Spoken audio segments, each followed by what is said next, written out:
Plaidoyer pour les Free Hugs, un texte écrit par Caroline Kruger-Bhatia, qui est Human Resources Business Partner chez Sanofi. Il faut savoir déchiffrer les faits sans les fausser par une interprétation, disait Friedrich Nietzsche. Les sens sont l'ouverture au monde qui nous entoure et que nous percevons avec la vue, l'ouïe, l'odorat, le goût et le toucher. La perception est l'interprétation du monde. Elle crée la réalité individuelle de chacun. Tout est sujet à interprétation. L'interprétation qui domine à un moment instantané est définie par le pouvoir et non par la vérité. Nous percevons le monde avec les yeux, les oreilles, le nez, la langue, mais l'organe sensoriel le plus important est la peau. Le toucher est le sens le plus holistique et le plus polyvalent. Il nous permet de ressentir la surface, la consistance, la température. L'impact physique peut perdurer même après la sensation physique. Le toucher a une connotation intime et vague, moins tangible. Il s'invite en approche allégorique, chargée d'émotions. Il appelle une certaine réciprocité, la sensation qui lie percevoir avec être perçu. Le toucher s'illustre en l'essence d'une relation. Le toucher a quelque chose d'instinctif, d'inné. Depuis la naissance, le contact et la caresse sont aussi importants que la nourriture. Au cours de la vie, l'accolade évolue d'un élément du quotidien pour les bébés vers une démonstration parfois plus rare pour les adultes. L'accolade n'est pas neutre. Dans le monde des adultes, elle s'invite parfois dans les moments où nous sommes les plus émus et vulnérables. Nous sommes alors amenés à embrasser nos amis, nos voisins. Nous nous embrassons quand l'équipe nationale de football gagne la Coupe du Monde ou quand on perd un proche. Cette vulnérabilité fait naître des moments de connexion intenses et souvent bouleversantes. L'accolade est une célébration de tous nos sens et la sensation devient partagée, réciproque et pleine de sentiments positifs.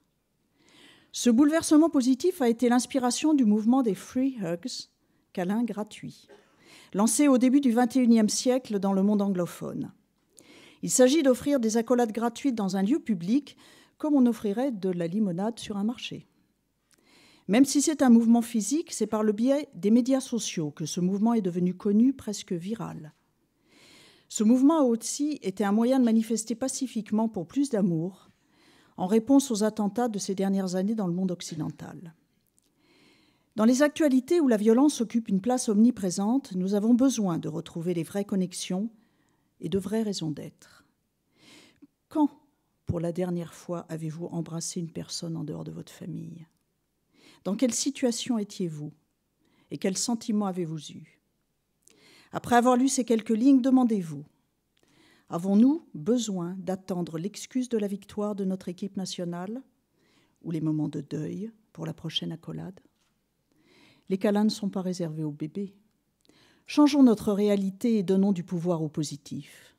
Faisons tous un petit geste pour créer une réalité partagée plus positive. Alors, pourquoi j'ai choisi ce texte ?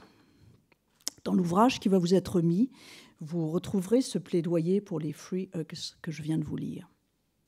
Et ma contribution à l'ouvrage porte aussi sur le toucher. J'ai donc choisi par 2 fois ce sens qui est bien complexe et qui est sujet à tous les fantasmes et à toutes les cautions. Et ces choix datent d'avant l'affaire. L'affaire avec un grand A ou plutôt avec un grand W en l'occurrence. Celle qui a mis en lumière le toucher dans sa composante la plus agressive. Le toucher comme un outil de domination professionnelle et d'avilissement. Eh bien, malgré cela, je persiste et signe. Le toucher est une clé importante de découverte de l'autre.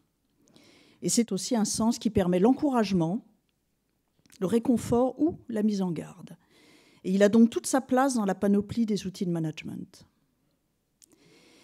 La digitalisation galopante et le cyberespace dans lequel nous allons nous inscrire tous de plus en plus ne doit pas nous faire oublier notre condition d'humain.